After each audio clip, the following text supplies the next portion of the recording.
hoje a realidade é qual? Você tem uma demanda mais organizada do esporte de elite, que reivindica a coisa junto ao Estado, e uma demanda mais difusa do esporte para todos, que não tem uma representatividade, uma organização, e, portanto, fica uma coisa muito difusa, né? O Programa Esporte Sociedade é um projeto de extensão da Universidade de São Paulo de Ribeirão Preto, financiado pelo PUB, que tem como objetivo formar um canal de análise social sobre esporte e interação com o público interessado nesse tema. O entrevistado de hoje é o professor Dr. Fernando Starepravo, professor na Universidade Estadual de Maringá, e o entrevistador o professor Renato Marques, da Universidade de São Paulo. Olá, pessoal, tudo bem? Meu nome é Renato Marques, sou professor aqui da USP, da Universidade de São Paulo, coordenador desse projeto Sociologia do Esporte ao Público e também desse canal Esporte e Sociedade, que tem o objetivo de discutir questões sociais relativas ao esporte e levar informações sobre esse tema para a sociedade em geral. Hoje a gente vai dar continuidade à entrevista com o professor Fernando Starepravo sobre políticas públicas relacionadas ao esporte. O professor Fernando é professor da Universidade Estadual de Maringá, especialista nesse tema. Então, espero que vocês gostem e aproveitem. Uma última pergunta, Fernando. Você disse agora das prioridades, né? E duas respostas atrás você mencionou também a questão da participação das mulheres, e aí eu coloco também não só das mulheres, mas outros marcadores sociais que precisam de atenção também, né, de públicos que muitas vezes acabam se tornando periféricos no acesso à prática esportiva, né, especialmente de algumas modalidades esportivas, como natação, por exemplo. Então. Minha última pergunta é assim, essa prioridade, né, então vamos investir recursos públicos em determinado esporte, ou determinada associação, ou determinada cidade, determinado nível de prática, né? Seja no alto rendimento, ou na iniciação, ou no esporte de lazer, enfim. A orientação para essa prioridade, então, se vamos investir, então, no esporte para mulheres, ou no esporte relacionado à classe socioeconômica, alguma questão de cor de pele, enfim. Essa prioridade para o investimento no esporte, esse direcionamento da política pública, como ele é definido, porque é um critério, né? Como ele é definido, e o último ponto, como as pessoas podem intervir nisso, né? Então, um grupo que tem interesse em influenciar e participar e chamar a atenção, olha, a gente está aqui, a gente precisa também, né, de oportunidade e tal. Quais são os mecanismos com que ocorrem essa definição, esse plano, essa prioridade, e como as pessoas podem trabalhar com isso, podem participar desse processo? Bom, Renato, até você mencionou aí na tua fala, né, a questão do rendimento, né, um esporte de formação, enfim. Então, eu vou só, né, fazer um adendo aqui, que o esporte ele tem várias caras, né, várias facetas, várias manifestações, né. Nossa legislação, ela coloca, né, esporte de rendimento, formação, esporte de participação, esporte educacional, enfim, e é um pouco difícil para as pessoas entenderem, porque, no fundo, tudo é esporte, né.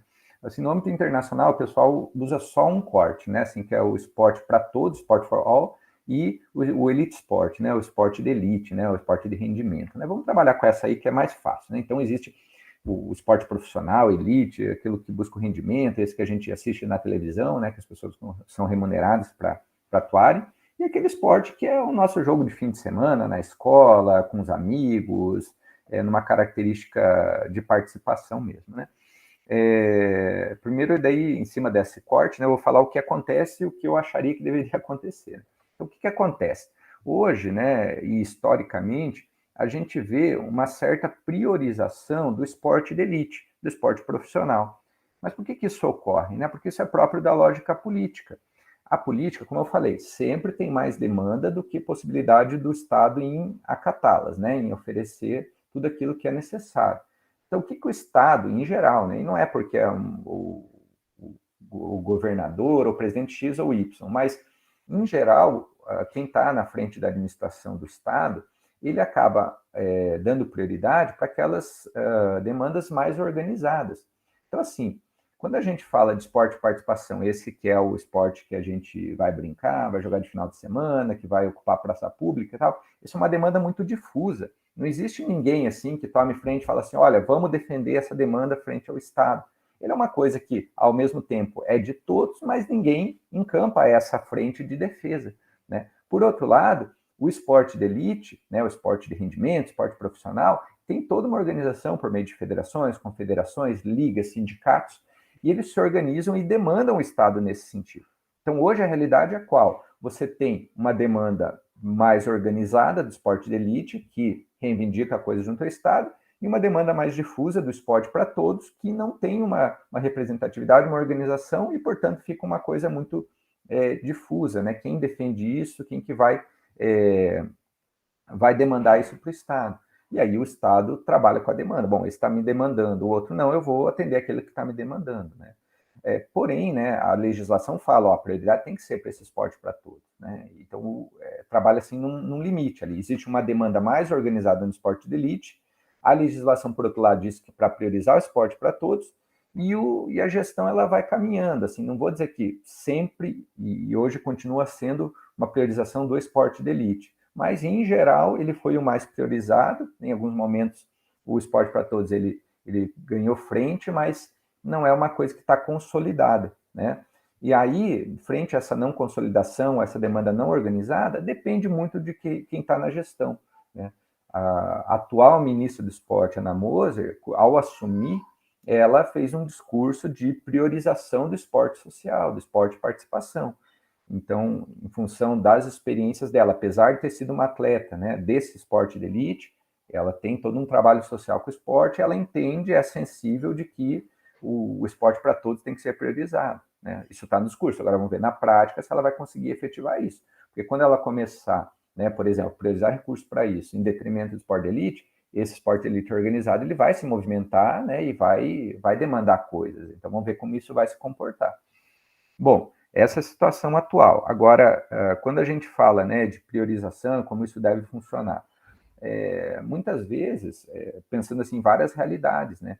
A gente tem estados e municípios muito ricos que têm possibilidade de recursos, são grandes municípios, outros muito pequenos e tal. Então, eu não vejo grandes problemas em priorizar uma ou outra modalidade ou um ou outro grupo social. A gente sempre acho que precisa visualizar quem mais precisa, quem mais depende do Estado, que se não tiver o Estado, ele não vai conseguir fazer sozinho. Eu acho que isso que tem que ser observado, né? Como eu falei, o futebol de primeira divisão consegue se organizar sozinho sem o Estado.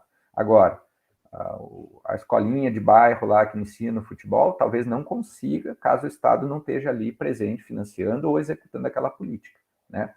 Mas, em cima de tudo que a gente já estudou, de tudo que a gente já viu, de tudo que a gente já observou no cotidiano das políticas, né? Eu, Fernando, né, enquanto pesquisador, enquanto líder de um grupo de pesquisa que vem se dedicando ao assunto, que vem dialogando com as pessoas e tenho olhado também para o contexto internacional, eu vejo que a grande questão que a gente precisa enfrentar hoje no Brasil, em termos de esporte, é ter o esporte bem desenvolvido dentro da escola, né? Porque, bem ou mal, todas as pessoas, obrigatoriamente, né, vão passar aí por 9, 12, 13 anos de escolarização, né? Se a pessoa cumpriu o ensino fundamental em médio, são 12 anos de escolarização. E se durante esses 12 anos elas tiverem acesso ao esporte, elas conseguirem aprender o esporte, elas consigam entender a importância do esporte, na vida adulta, elas vão poder, a partir desses espaços públicos disponibilizados, se organizarem para praticar o esporte, porque elas já entenderam que isso é importante, elas gostam disso, né?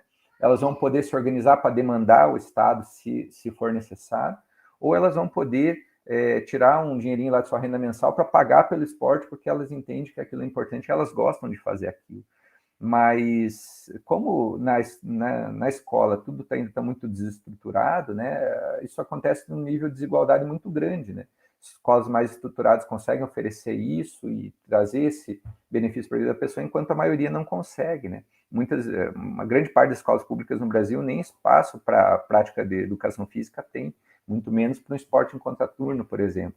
Então, hoje, né, se eu pudesse tirar esse papel de decisão, eu diria, vamos priorizar a escola, né? Vamos fazer o esporte parte da escola.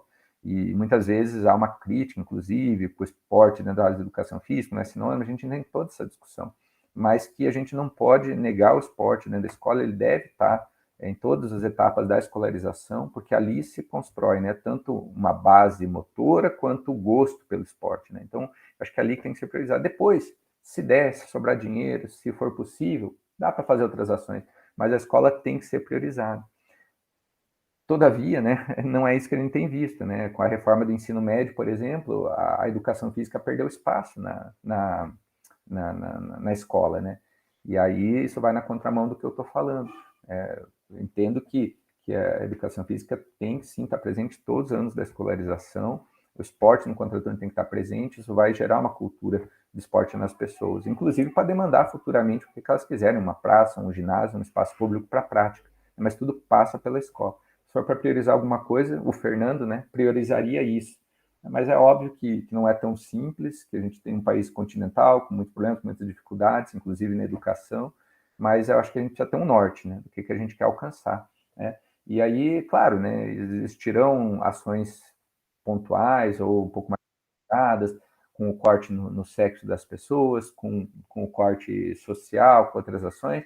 Sempre acho que se fazendo essa pergunta, esse é o público que mais precisa? Sim, então vamos atender essas pessoas. Não, esse público aqui, ele talvez tenha outros meios de conseguir, então vamos ajudar eles a conseguir, né? Ou eles já conseguem, então deixa os caras tocarem, né, o que eles estão fazendo. Mas eu acho que tudo ainda acaba passando pelo processo de escolarização, né, de formação, e o esporte entra como elemento de formação humana, né? E esse gosto pelo esporte, essa possibilidade de organização, e essa consciência corporal e motora que deve existir, eu acho que tudo isso passa pela escola. Maravilha, Fernando. Muito obrigado. Te agradeço pela excelente oportunidade que a gente teve de entender melhor sobre políticas públicas, como elas funcionam, políticas públicas de esporte em especial. Te agradeço pela sua disponibilidade, sua atenção, e espero que a gente possa nos encontrar novamente aí em outras oportunidades. Obrigado, viu? Legal, Renato. Obrigadão, e estamos aí à disposição para continuar dialogando, que eu acho que é uma coisa que a gente precisa trazer, precisa debater e precisa construir enquanto sociedade mesmo, né? Não adianta ficar esperando que um ser abençoado, né, iluminado, que assuma o governo e resolva tudo. Não, isso é uma construção social e passa por cada um de nós. Tá bom? Um grande abraço. Legal, acho que essa é a principal mensagem, né? Que as políticas públicas, tudo bem, o Estado regula, intermedia, às vezes até executa, mas as políticas públicas somos nós, né? É a população participando, influenciando enfim, trabalhando para que, como você disse, quem precisa seja atendido e que o esporte chegue a cada vez mais pessoas, né? Perfeito, legal. Muito obrigado, viu, Fernando?